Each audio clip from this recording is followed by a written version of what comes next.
this video, I'll be reading from Miles Mathis in his article titled The Nuclear HOAX, first published January 24th, 2016. As usual, this is just my professional opinion based on private research. I have already written a shortish paper on the Bikini Atoll test, showing photographic evidence they were faked. Some have misread my arguments there, thinking I was implying that only the bikini tests were faked, while the Trinity and Japan events were real. On the contrary, I never meant to imply that. I mentioned the Trinity tests in that paper only to show that the bikini and Trinity stories contradicted one another. The wind we are shown at Trinity apparently didn't exist at Bikini. At any rate, I thought my conclusion there made it clear. I suspected all tests and events to have been faked. If that wasn't clear, I will clarify it here. I suspect all tests and events were and are faked. If they had any real events to show us, they wouldn't need to show us faked events. What got me back into this topic was a chance return to the Wikipedia page for the Lookout Mountain Air Force Station in Laurel Canyon, which station played a prominent role in my expose of the Tate/Manson event. If you remember, that was a small military station hidden away in the hills of Los Angeles, which was built in 1941 to create government films. It expanded in 1947, year one of the CIA. It produced thousands of propaganda films, and this is admitted. It was said to have been closed in 1968, but we now know that was a lie. Lookout Mountain is thanked in the credits to Return of the Jedi in 1983, so it must have still been open then. They want you to think it was closed in 1968 so that you can't connect it to the Tate/Manson event in 1969. But the Wikipedia page has actually been rewritten in the past year to change the date of closing to 1968. When I was writing my Tate paper, I saved a copy of the wiki page, and at that time the date of closing was listed as 1969, not 1968. So they have rewritten the wiki page in response to my Tate paper. It is not the first time a wiki page has been rewritten or scrubbed in response to my papers. The first instance happened many years ago in response to my paper on tides on my science site. In that case, they permanently deleted their page on tidal theory and completely rewrote the page on tides, deleting all the math I critiqued in my paper, although it is mainstream math and can be found in many other books and websites. Anyway, I would have expected the Lookout Mountain page to have been completely deleted, but curiously it has expanded. Most of that expansion is misdirection, as with the changing of the date of closing, but not all the misdirection is successful. Several photos have been added, including this one. Operation Greenhouse was the nuclear test series from 1951 at Inuitak Atoll. Don't you find it strange that this event is a motion picture with a script?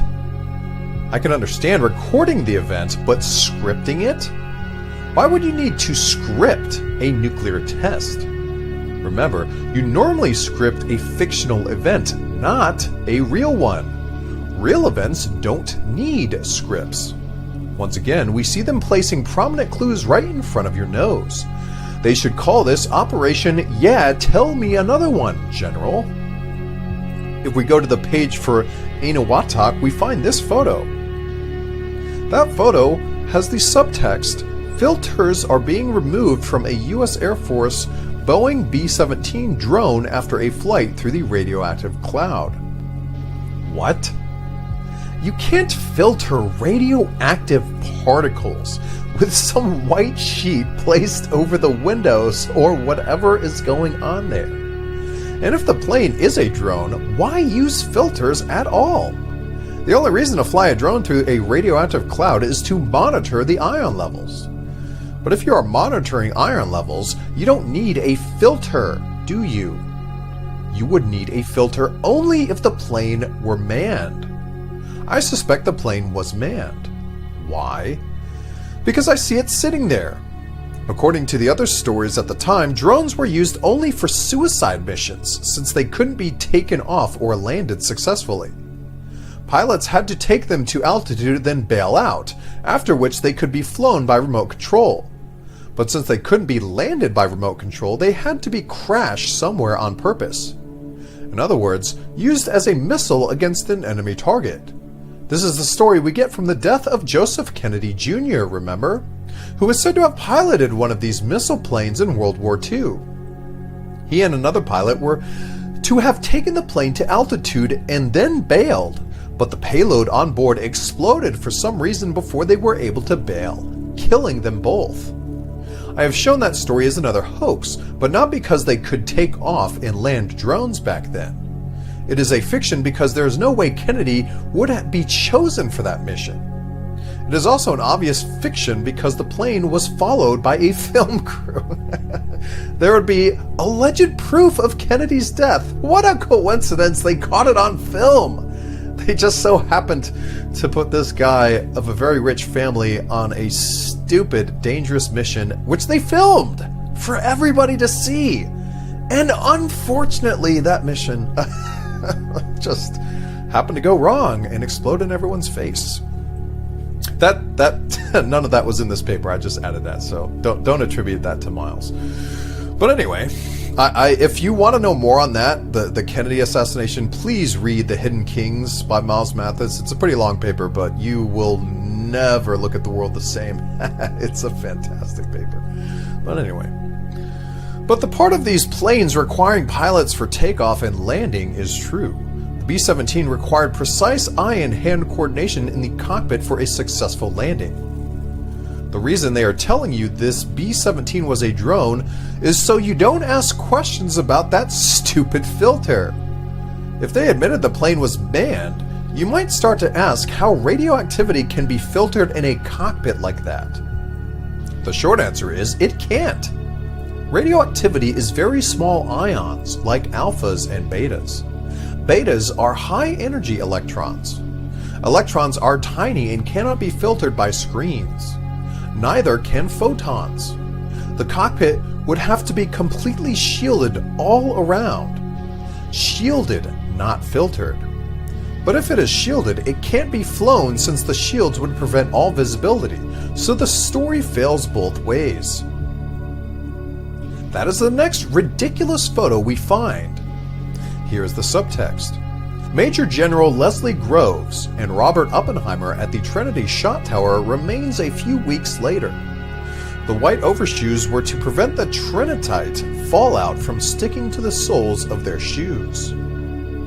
I will give you a few moments to stop laughing. They are standing at ground zero a few weeks after the test with no protective clothing except white canvas bags over their shoes. So protected.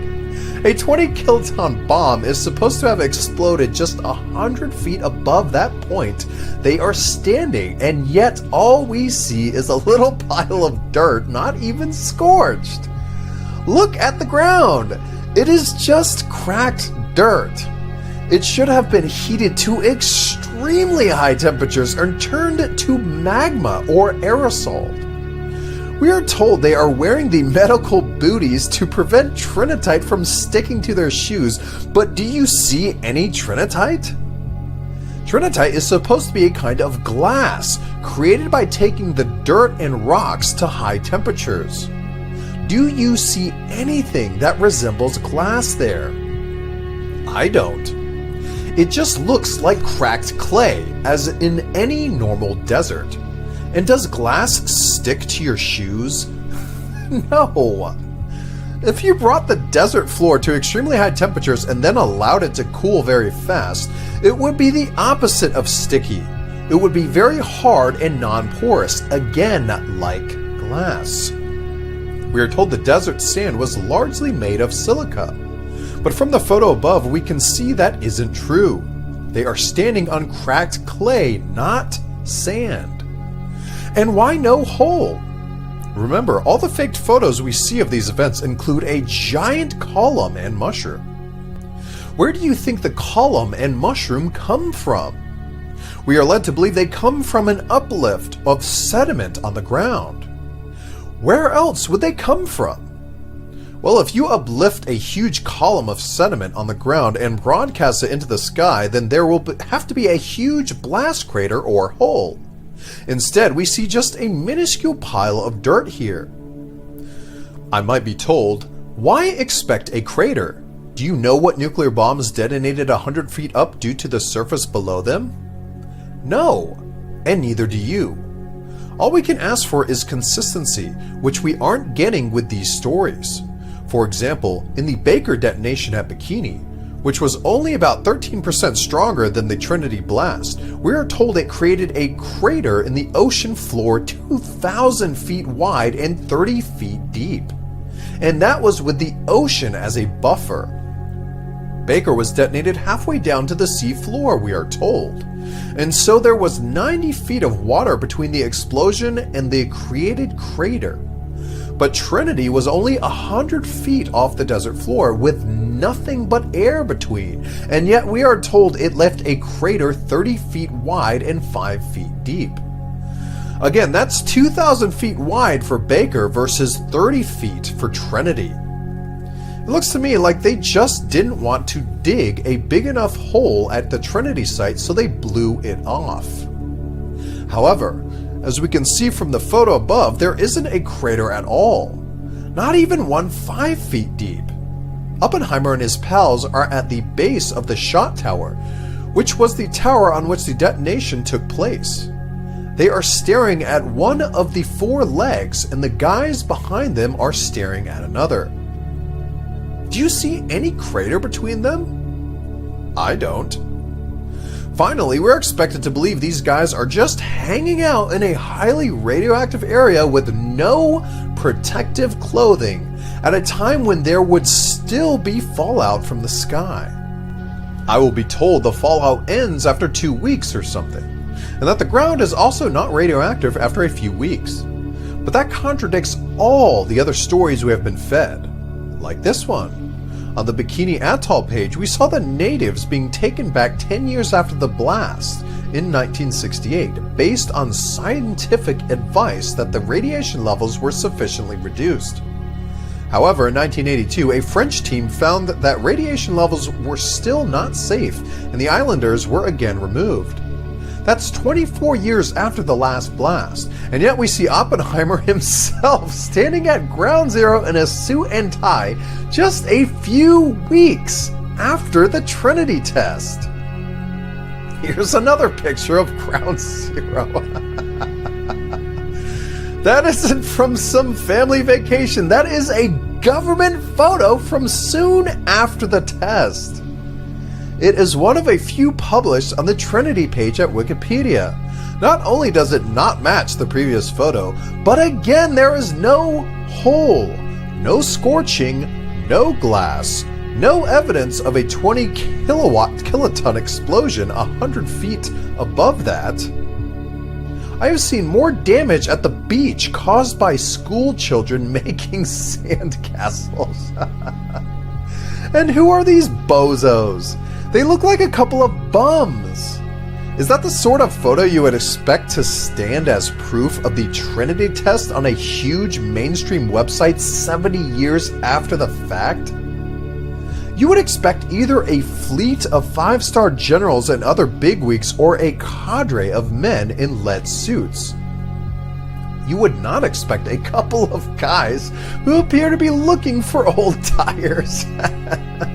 Again, the joke is so in your face, you just have to laugh. We can label this one as Operation Sure It Did. Also remember that the Trinity test was said to have been on July 16, 1945. Hiroshima was August 6, 1945, 3 weeks later. Not only does that make no sense as a matter of testing, it makes no sense given the state of the war in July. The testing of important devices normally takes much longer than that. You don't just test something once and then put it into use 3 weeks later. Even with something as relatively insignificant as new cosmetics, they test them over months or years on many subjects, and then wait to monitor after effects. They don't just rub the lotion on one guinea pig, go, Oh, he didn't die immediately and put the lotion on the shelves the next week.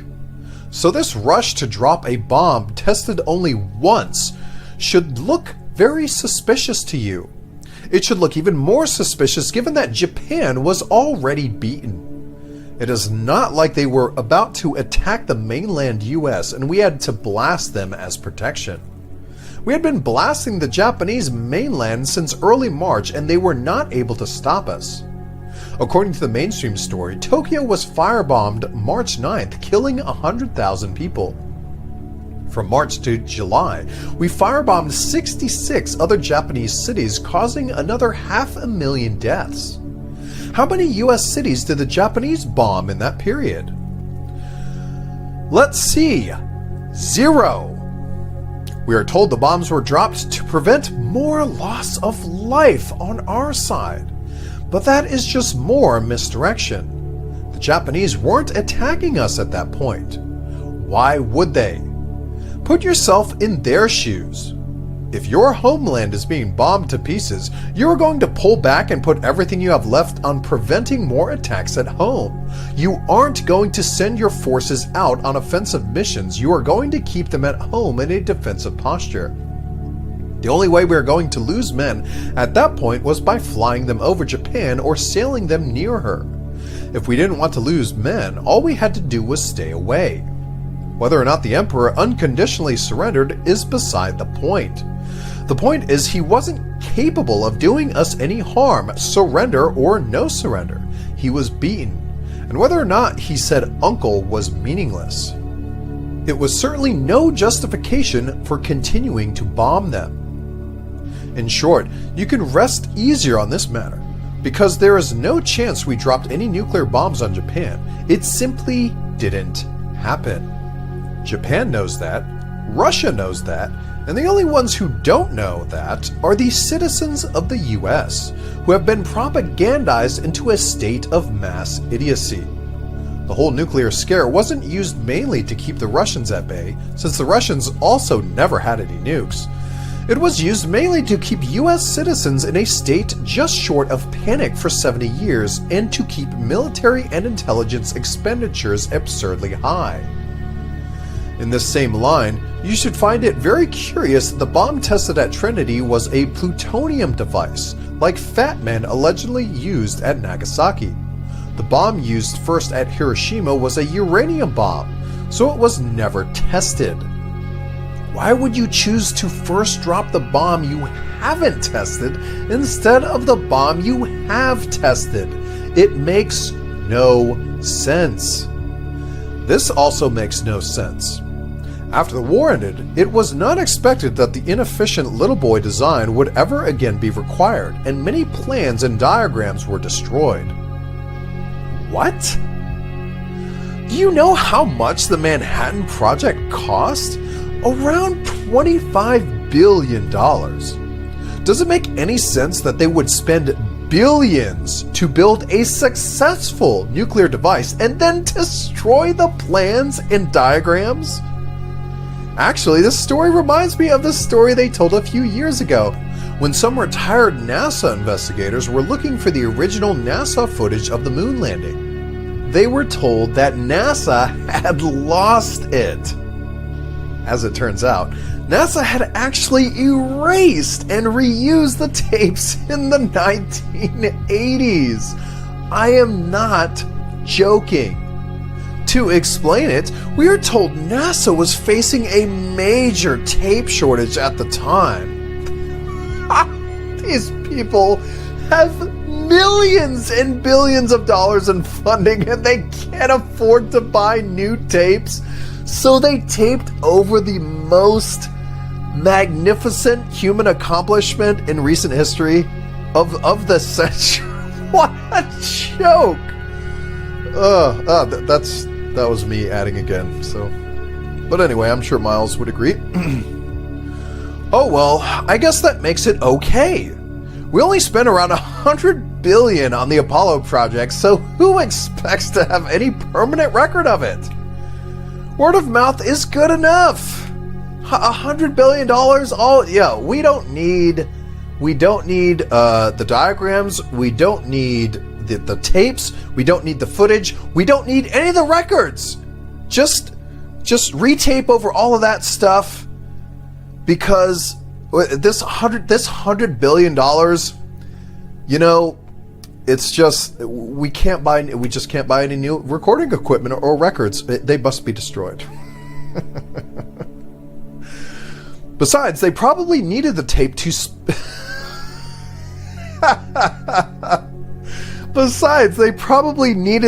space to record Battlestar Galactica episodes.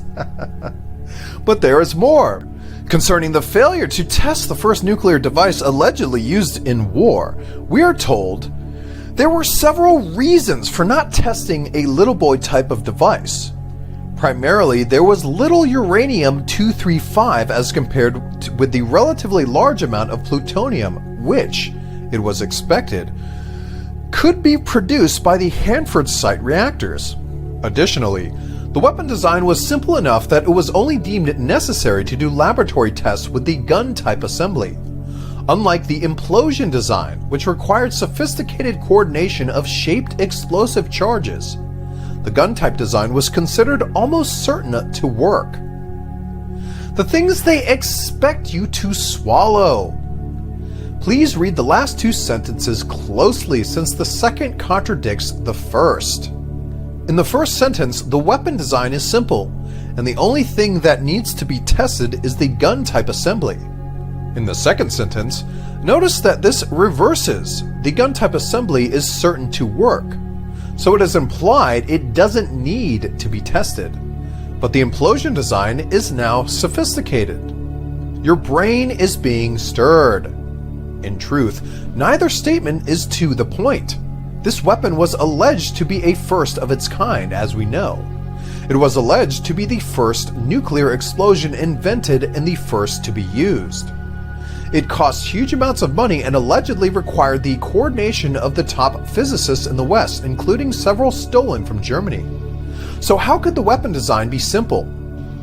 It didn't just require coordination of explosive charges, it required the first chain reaction fission explosion, which up to then was just theoretical. The idea that this would never be tested in the field is ludicrous.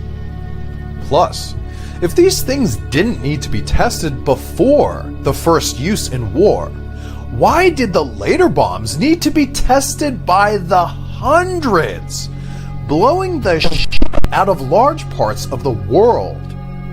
As usual, there is no coherence in the story being told to us. Then there is the big difference between the gadget and Fat Man. The gadget is what was exploded at Trinity. Fat Man exploded at Nagasaki 24 days later. Amazing, isn't it? That they could refine their tech that much in just 3 weeks.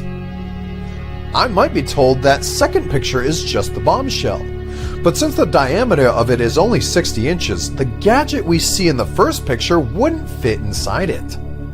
The gadget inside Fat Man would have to be smaller and simpler, while supplying the same output. Well, that begs the question, if Fat Man was already built and was smaller and simpler, why was the gadget so large and complex? They were built at the same time. Although we are told they had been working on this for years, in truth, they had been working on it for only 1 year. The first enriched uranium didn't arrive at Los Alamos until June of 1944. You can't work on a uranium bomb without any uranium. Plus, all this contradicts what we are told on the Trinity page about the building of Jumbo. Jumbo was the container built in case the Trinity gadget failed to detonate properly, so that the plutonium could be saved. They didn't have enough for a second test, you see. So how did they have enough for the Fat Man? I will be told that by July, they did have enough for a second detonation. But here is what it says at Wikipedia concerning that. By the time Jumbo arrived, the reactors at Hanford produced plutonium in quantity, and Oppenheimer was confident that there would be enough for a second test. This is the explanation for why Jumbo wasn't used at Trinity. But this indicates that at the time of the Trinity test, they weren't sure whether the new plutonium would be used in a second test or in a bomb headed for Japan. They also weren't sure the amount of plutonium was sufficient. Oppenheimer having to say he was confident indicates there was a big question mark there. Regardless, this certainly indicates that Fat Man had not been filled at that time. Are we to assume it had already been built empty just in case the Trinity test was successful and Truman ordered an immediate delivery to Japan? Even if they had enough plutonium from Hanford to fill Fat Man, they would have to ship the plutonium in, fill the Fat Man, calibrate it, load it, and so on in less than 3 weeks. In fact, we are told they did it in about 9 days since Fat Man left Kirtland on July 26th. It strains belief that all this would be so rushed since, number one, it makes no sense to rush work on such a device. It should be extremely dangerous to rush work on such an important device. Number two, there was no rush. Japan had already been defeated and there was no reason to bomb them at all, much less to bomb them with the first nuclear devices. As more evidence in this direction, you may not know that before the Trinity test was run, a rehearsal was run 2 months earlier. In this rehearsal, 108 long tons of high explosives were detonated in the same place. Curiously, this conventional explosion was spiked with radioactive isotopes and gamma producers, and they admit that. This is the conventional stack of explosives. You might want to ask yourself how a conventional explosion is a rehearsal for a nuclear explosion. Since nuclear explosions are sold to us as completely different in kind from conventional explosions, the latter cannot be a rehearsal for the former. Do you rehearse a mile swim by running a mile? No! You cannot learn anything about a nuclear explosion by running another conventional explosion. The only way to rehearse a large nuclear explosion is by running a smaller nuclear explosion. The spiking with radioactive isotopes is another obvious clue, since they are trying to make the conventional explosion look like a nuclear one. But who would they be fooling with that? They can't fool themselves because they are the ones who spiked the punch. They can only be fooling you. Compare it to the way they now run drills for the newer faked events. Remember how there were all sorts of drills occurring on 9/11 simultaneous with the actual event? Same thing with the 7/7 events in London, where identical drills were happening on the same day. Same thing with Sandy Hook and most of the other tragedies you have been sold recently. There are always rehearsals just before or during the events themselves. We see the same thing with the Trinity test, which has this strange rehearsal 2 months earlier, with a conventional blast made to look like a nuclear blast. Why? Well, when you see pictures of the Trinity test, do you have any way to know whether they are from the event in July or the event in May? No. They are not time-stamped, are they? Do you know the difference between a nuclear blast and a large conventional blast on site? No. No one does, because there is no such thing as a nuclear blast. There are large conventional blasts, and then there are faked nuclear blasts, pasted up in photo labs or faked in large film studios like Lookout Mountain. They admit the plume from the rehearsal blast was visible 60 miles away, and Major Shields said it looked beautiful. Why no photos of it? Why can't we compare the two?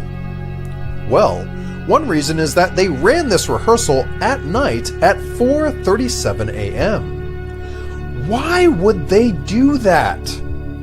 Why would you want to be fumbling around with this stuff in the dark out in the middle of the desert?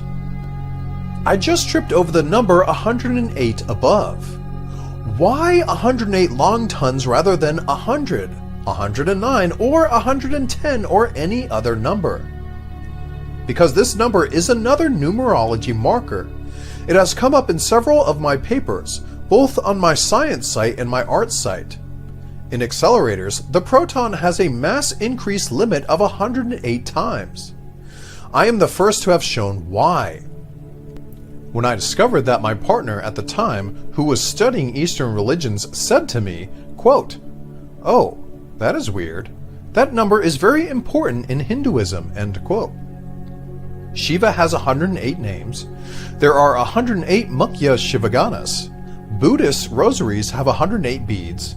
The number is also important in Judaism, which may be more to the point here.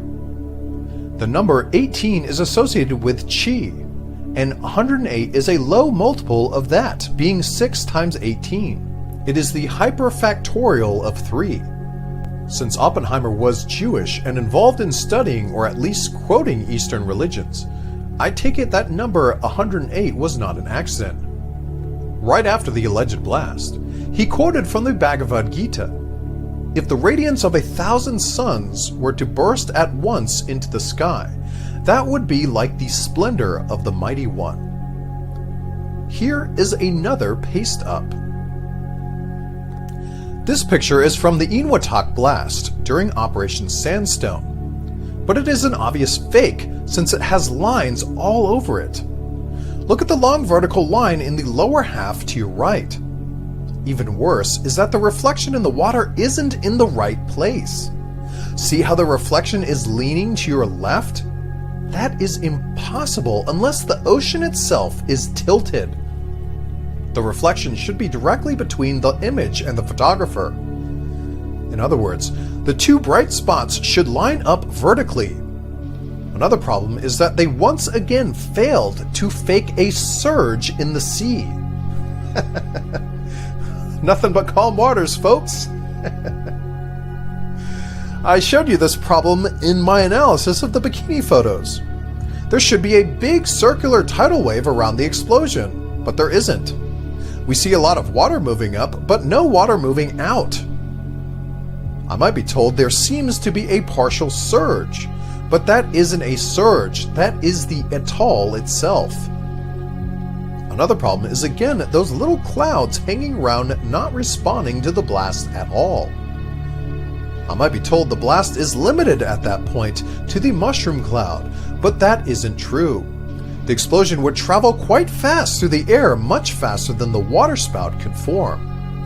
By the time the waterspout formed to that extent, the shock wave in the air should have reached those nearest clouds and blown them away, or at least stretched them so they pointed at the event. We also get this from the mainstream account. Observers watching from ships in the lagoon saw a brilliant flash and felt the radiant heat. If they felt the radiant heat, they also got a dose of radiation, since the two would travel together.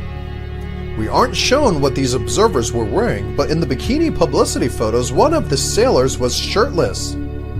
The things they expect you to believe. And what lagoon are they talking about? In the same atoll? Surely not. We're told the sound took 45 seconds to reach them, so they were about 15 kilometers away, or 9 miles. Since the atoll is about 15 miles in diameter, they were in a lagoon in the same...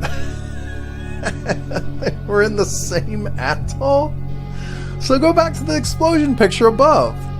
The observers were inside that circle! At the Trinity test, the soldiers were even closer, watching from only 6 miles away. We know those soldiers were unprotected since we have seen the photos. They are in fatigues. If either of these blasts had been real, that would have been a very bad idea. And they should have learned their lesson from Trinity in 1945 and not repeating it at Inuatak in 1948. That's the Trinity photo again. So many things wrong there. To start with, the explosion is pretty pathetic compared to the way they faked the later ones. Trinity was about 20 kilotons, while Abel and Baker in the Bikini Atoll were only slightly bigger at 23 kilotons. And yet Baker is faked to look like this.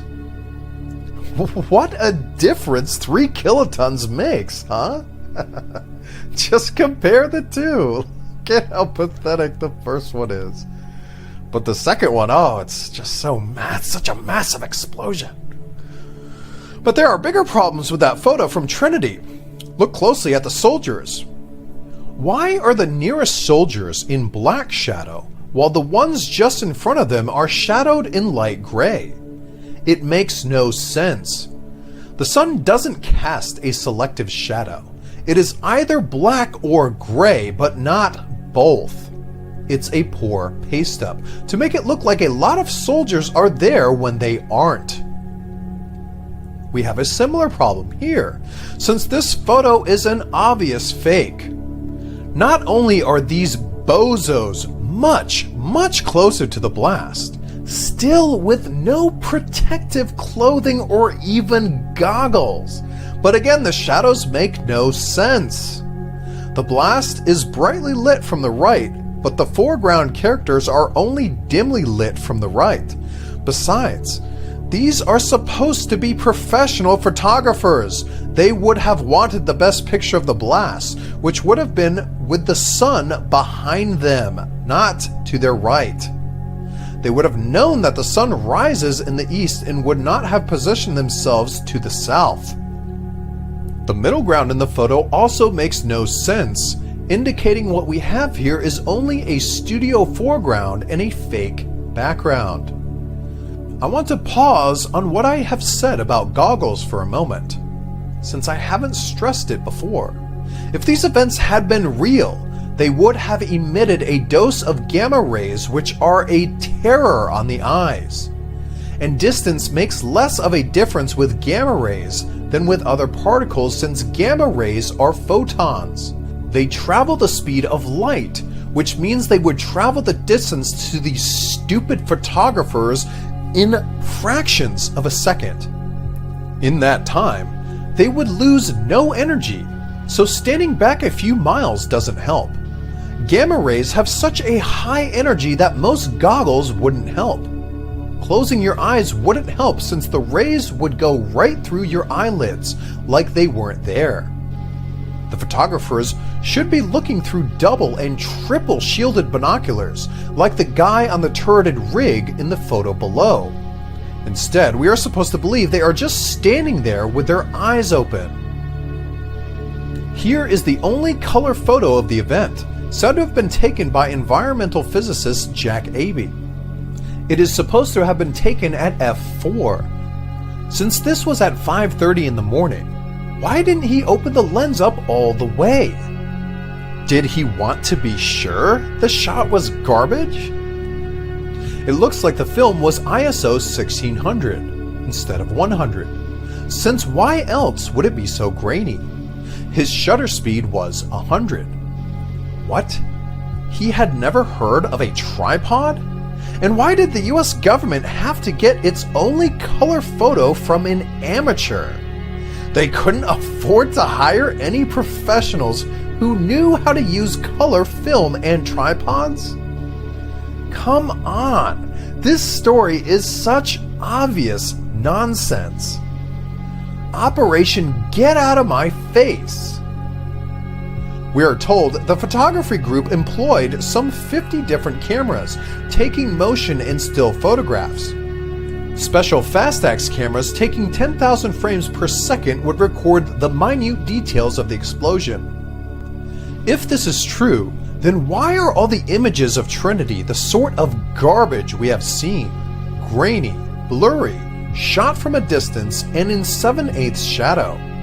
Why is Abey's pathetic photo still trotted out? Why are the films of this quality?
That film is 24 frames per second, not 10,000.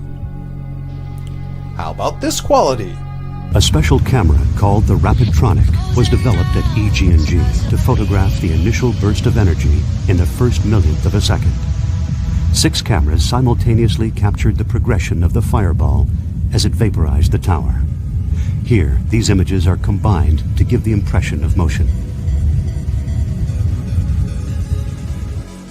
These were standard motion picture cameras to produce documentary footage in black and white and in color at both normal and advanced speeds. This O'Brien camera achieved ultra-high speeds through use of an image dissector and a film drum whirling inside.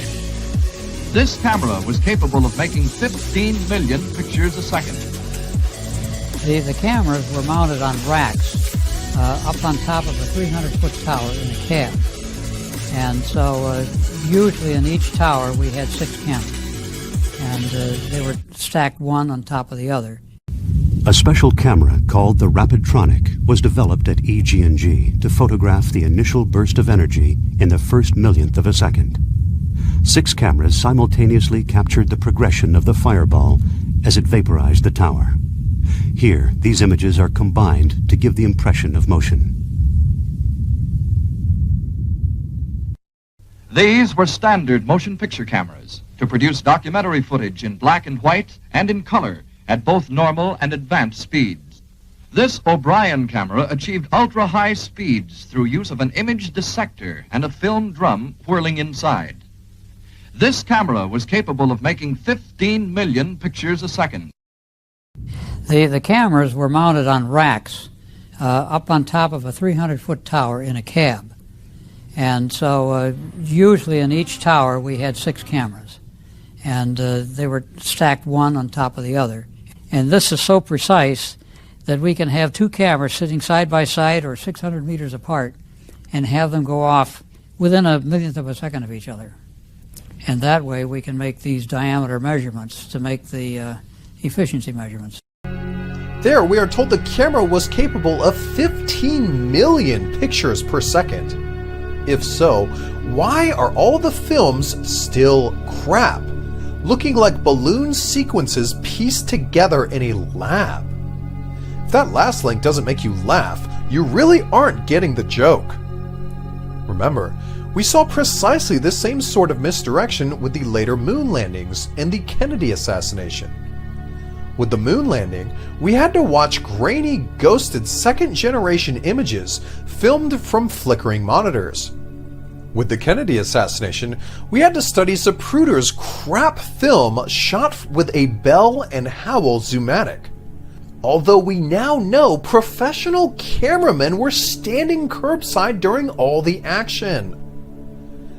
Why are those guys filming this family on the ground as Kennedy drives by? Is that the second coming of the Holy Family playing in the grass that the cameraman should utterly ignore the president driving by and being shot? Come on. At the Lookout Mountain page, we find this.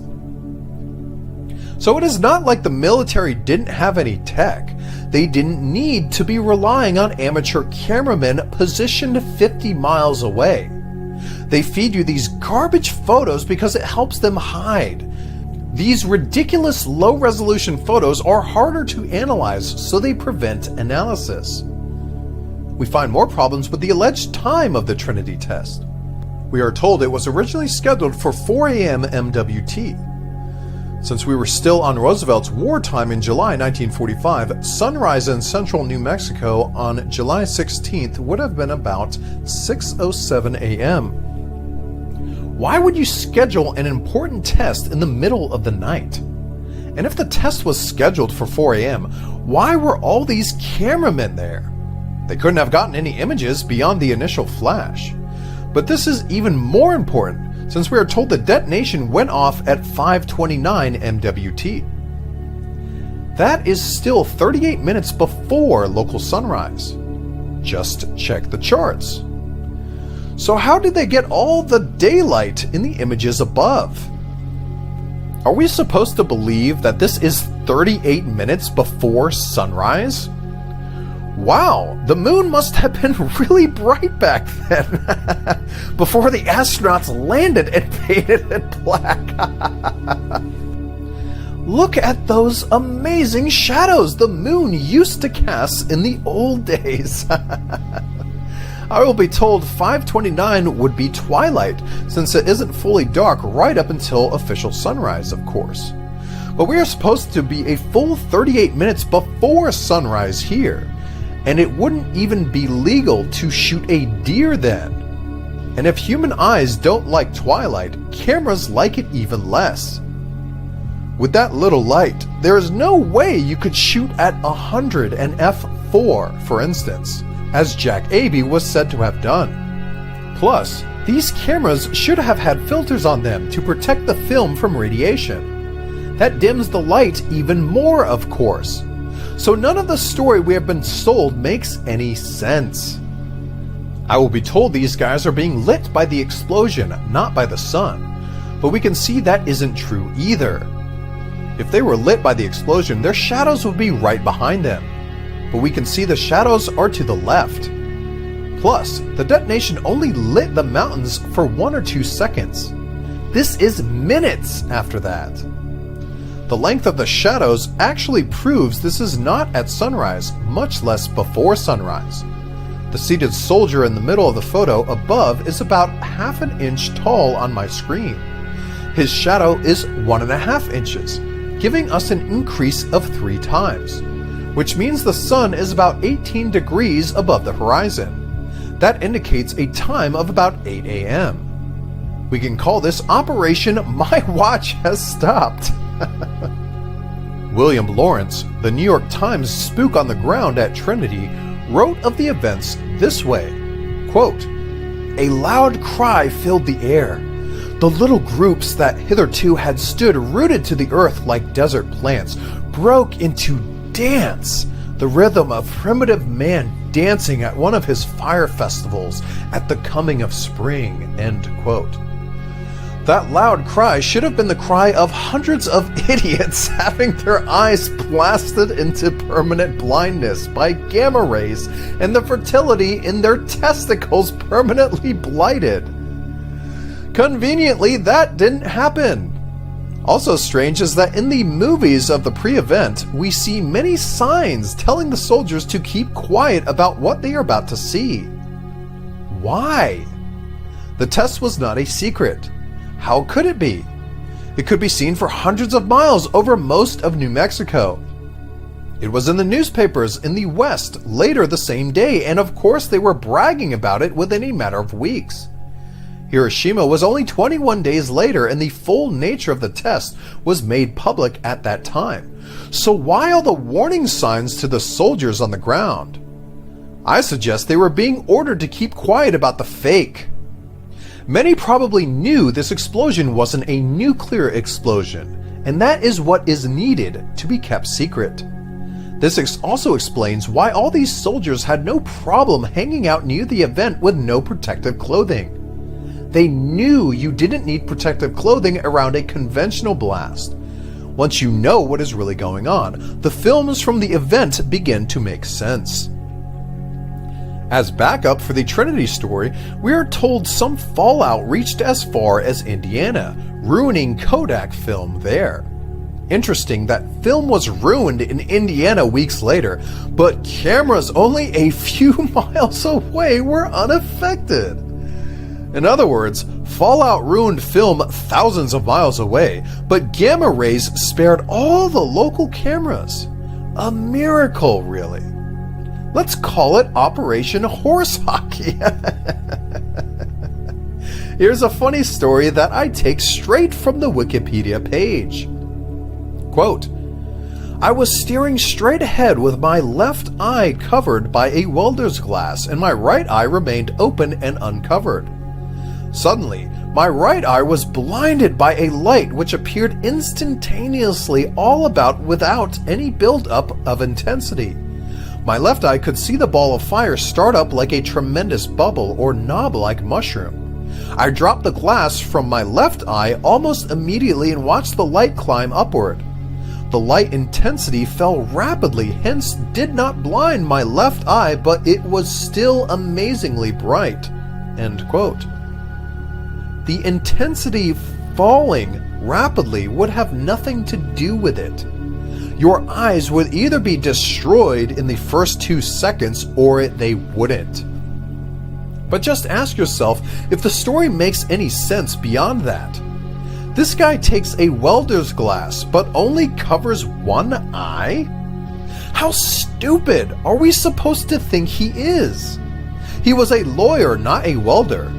So if he took the trouble to find and bring with him the welder's glass, why would he use it on only one eye? If we are prone to believe anything about this story, we must assume he was advised by the scientists to buy the glass and use it. So he either would do that or would not. In no case would he use it on one eye only, since that would be just asking for a dose of extreme pain and permanent blindness. The only way to decode this fake story is to see that he wants to give you accounts of both the intense light and the bubble. He therefore makes up an asinine story that will allow him to do both, seeing one with one eye and one with the other. I could go on indefinitely exposing these nuclear tests, but I am quickly tiring of it. Like the rest, it is really too easy and gets boring after a few pages. I may come back to the subject later, but for now I need to switch to something else. And that is the end of Miles Mathis's article on the fake nuclear hoax. And I have to say, just all you need here is common sense. Look at the pictures, look at the film, compare the pictures to the film. I mean, really, that's what if you go, I might do another video on the fake pictures of the atoll atomic test, but I don't know if I need to, because he's just going to be pointing out the same things as they are here. But if you don't have to be, Miles Mathis is a freaking genius when he does analysis. Like there's just no way I would be able to keep up with him when he just brings up things about connections that I just wouldn't know about. He brings up the types of cameras they're using, the shutter speed, things that I just don't know about because I'm not a professional photographer.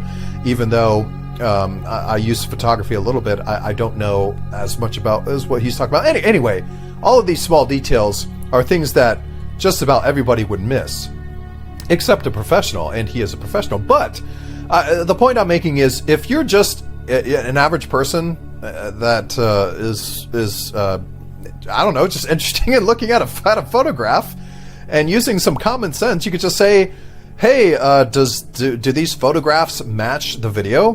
Because you got to think of it this way. Why do the videos look so convincing but the pictures don't? Well, they're staging this event for real, and when I say for real, I mean that they're actually blowing up sticks of dynamite. Okay, that's what they're using for the pictures, the real pictures. But with and some of the film. But with the film, they have to add a lot to the explosion. Okay? So, I'm not quite sure why they don't just use, that makes sense. They wouldn't just use clips of video to show you, because then everybody would be asking, well, where are the photographers taking pictures of the event? You're only using cameras. So I guess, they gotta put on the whole show. Okay? So just look at the pictures, because I'm sure there's enough people out there that would be more interested in this and want to look at it closer. So just check out the other tests for nuclear weapons or nuclear bombs, and just start comparing the common sense of I mean, these guys are literally standing a few miles away. They're not getting blasted by this stuff. I don't understand why they are so stupid about this. You would think that they would just, I mean, is it really that? I guess it is pretty hard to fake something, because there's just a lot of things you're not thinking about until after. And this is why he goes to the earlier events, to show you just how ridiculous they are. Look at the one where It's exploding in the water. There's no tidal wave. Give me a break. There's no, like, oh my gosh, this is so ridiculous. But you wouldn't notice it if you weren't thinking about it. If I saw most of these pictures, I would never think anything of it. I would just be like, oh, these guys are really stupid because they're standing so close to the nuclear explosion, and a lot of them probably got radiation and died. I don't know that they did. I might assume that they did because the army and the military is pretty stupid when they do a lot of things. But I guess they're just being deliberately stupid. I don't know why they're not making a better effort to fake this. And that's why they're telling these soldiers, they're like, hey, look, it's fake, don't worry about it. I don't know what they told these people. Hey, we're just doing, this is just stage one. Don't worry, everybody. We're just blowing up the TNT, and then for the next test, you guys aren't going to be out here. I don't know. I have no idea why. Well, I mean, you can have plenty of ideas why they do the things that they do and staging it the way that they're staging it. But the one thing that makes the most sense is they don't really necessarily care too much about the average person that might say, oh, this is strange, or Miles Mathis pointing out that it's all fake, because they're only doing this for the majority. They're not doing it for the minority that's going to realize this. They're just going to assume that the minority that realizes that this is fake is never going to get a platform large enough to speak to the majority.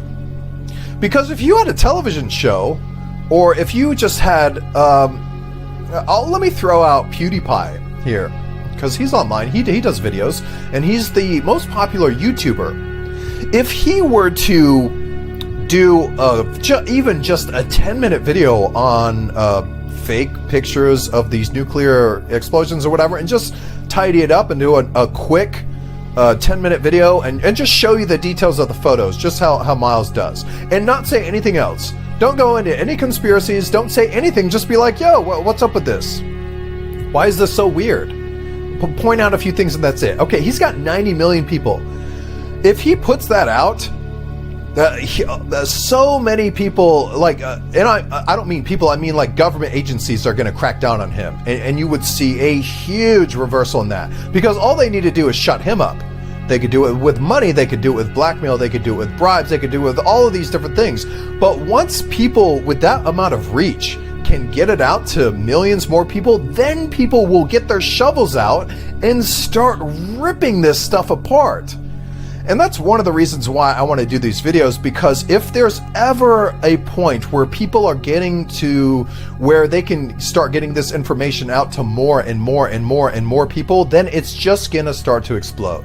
And you're going to have channels that are just going to start coming up with people who are doing the work of Miles Mathis and all this other stuff, where they are just saying, oh, hey, look at this event and how laughable this is. Look at this event and how laughable this is. And that's what I really want to encourage people. And the reason why I'm not really going to spend my time doing it yet is because I still need to learn from Miles. This guy's got hundreds of papers, and he's bringing up so much fantastic information for me. This is my personal opinion. I love this stuff. I love his papers. The information he's bringing up to me is changing my view of history. That is incredible. So I'm not going to just jump off after a few papers and go and research certain events for myself, because I still need to learn about all the ones that he's already researched. I don't want to burn time. I want to go into this fully equipped to do it, just like Miles is doing it, and then of course, add my own twist. So hopefully this is where this is all leading to. But I just encourage people to start talking to their friends. Check this out. Nobody wants to be the crazy conspiracy guy at the party that's always talking about 9/11 and the bankers and the Illuminati and all this stuff. If you really want to get people interested that aren't necessarily interested or have never looked into this stuff, start bringing up this stuff. Start bringing up the most obvious questions that nobody can really refute. Hey, look, check this picture out. I was reading something interesting today about how the nuclear tests are faked, or the bombs are faked, or whatever. You don't even need to get ridiculous. Just bring up these pictures. Bring up the Kennedy family pictures. Bring up the Hitler pictures. I would really press people on those. I did. What was the photos of World War II and Hitler, of the video I just did, that's one of the most easy things for people to just point out these pictures. Say, hey, look, how is it that Hitler is 6 foot in this picture, he's 5'6" in this picture, he's 5'3" in this picture, and then he's 5'9" in this picture, and then he's 5'4" in this picture, and then, hey, that's not it. What about Chamberlain? How come he's a normal height of 6'2" in this picture, and then Hitler and Mussolini are taller than him in this picture? The man is 6'2", and Hitler is an inch taller than him, and he's looking Mussolini in the face. Mussolini is literally 5'1" or 2", or was. Whatever. These are the most obvious things that people can just start bringing up to their friends and family, because I gotta tell you, this matters. This is the root of all of our problems. Do you know somebody that's sick? Do you know somebody that is struggling financially? Do you know somebody that's depressed? Do you know somebody that's on pharmaceuticals? Do you know people that are suffering in the world from hunger or from anything? Oh, well, how do fake photographs of Hitler and of false flag events, how is this affecting that? It has everything to do with this. Do you want to know why? Because we're spending billions of dollars on law enforcement that we don't need. We're spending billions of dollars on nuclear weapons that we don't need. We're spending billions and billions of dollars on pharmaceuticals and a health industry that we don't need. And all of this money and research are spent researching things that are a waste of our time. We as we have to start making a huge fuss about our money that's being squandered. I would support just no taxes whatsoever. Fuck the government. You're an anarchist. You're a crazy person. Fuck the government. What do you say? Who's going to protect you? Well, I personally and of the mind that I'll protect myself. I'll have firearms or whatever. Okay, I'm getting a little more into this, but it really pisses me off that, I've tried to have conversations like this with people. I got an old client of mine that always emails me. He's awesome. He's a great guy. But a lot of the stuff he sends me is like 4 words and this is most people. You're getting emails about politics and popular culture. When I get emails about politics, it's a joke. Hey, well, both parties, they're controlled. They're literally, if I could describe the world to you as far as I know it, here's how it goes. Everything the government does, including world wars, okay, is controlled. I don't mean it's controlled in a little way, in like, oh, yeah, the bankers, they're just betting on both sides and whatever side wins. No, that is not what happens. It is scripted, literally. Here, I don't claim to know how it all goes down, but I know that all of the leaders are controlled by the same system. Germany, Japan, Russia, Europe, the United States, all of the leadership are controlled. So what do they have to do? They have to convince the public to do these things, okay? They have to convince... all of this stuff is done by the masses. We're allowing this to happen. We're allowing millions of people to die over... And all of these people have to do is fake an event. So instead of curing cancer, instead of coming up with wonderful technology like teleporters and flying saucers, which that technology exists on diagrams, on spreadsheets. This is what Tesla's working on. This is the stuff that we should all be talking about with each other and getting excited about, but we aren't because we're too worried about these stupid wars that are going on and all these freaking politicians that are wasting all of our money on complete nonsense. Scientists are wasting your money on nonsense. If anybody wants to know more about this, then they should look up the ridiculous scientific studies that are done with your money. I think I remember reading a study of how scientists wanted to see how a certain breed of fish responded to cocaine, like how it affected their breeding habits. Yeah, by the way, they spent $500,000 on that study. What do you think they really did? They put $490,000 into their pocket and maybe spent 10 grand giving cocaine to fish. Hey, that's your money, by the way. That's the money you could be curing yourself or somebody that you know. That could be money you could be buying a house or a car with. That could be money that you could invest in your children's future or your own future. That's money you could use to start a business. That's money that you could do whatever you want with, okay? And this is why I cannot get into any arguments with average people, because they should be the ones pissed off at the government. They shouldn't be pissed off at the Republicans or the Democrats. They should be pissed off at the government. They shouldn't be pissed off at the crazy liberals or the leftists. They should be pissed off at the government. Do you see how everything is created to distract people? Be afraid of the serial killers that we created for you. Be afraid of these wars that we launch out of false flag events. Be distracted by endless television programming.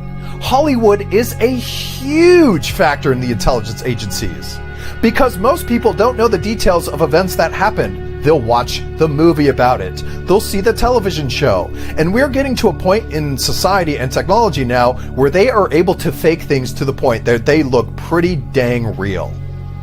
We are really stepping into some dangerous times if people do not wake up to this stuff. It is very simple. They just need to realize that this stuff is faked and to let go of their emotional attachments to these events. Oh, you know, the Tate murders were so... I remember that time, and it was so heartbreaking to see these... They were never murdered! And all your memories about these events, I'm sorry that you have these feelings and that you're loyal to whatever happened, but if you just look at the evidence, we can all just wake up from this and take our money back and stop having to worry about a bomb being dropped on whoever's home or some serial killer coming out of the woods to kill you for no reason, or that the police now need to be armed like freaking Rambo because of all of the crime that is going on. Some of it's fake, a lot of it's real. It's just allowed to all the gang violence in Chicago. That is low-level intelligence operatives. Do these gangs know that they're being run by the CIA? No. Do the leadership of the gangs know that they're being run by the CIA? Yes. Do the lower people on the totem pole know anything about what's going on? No. They know what they're told to do and what they're told to be and what they're told to report. It is very easy to control information when it's from the top down. If you can get the information out to everybody, then everybody knows it, and the lies become laughable. When they start to push this stuff out, people will start looking for it, and they will start saying, oh, this is crap, and we're tired of it. But anyway, that's enough of my rambling. I appreciate your attention. Thank you for watching. I will see you in the next video.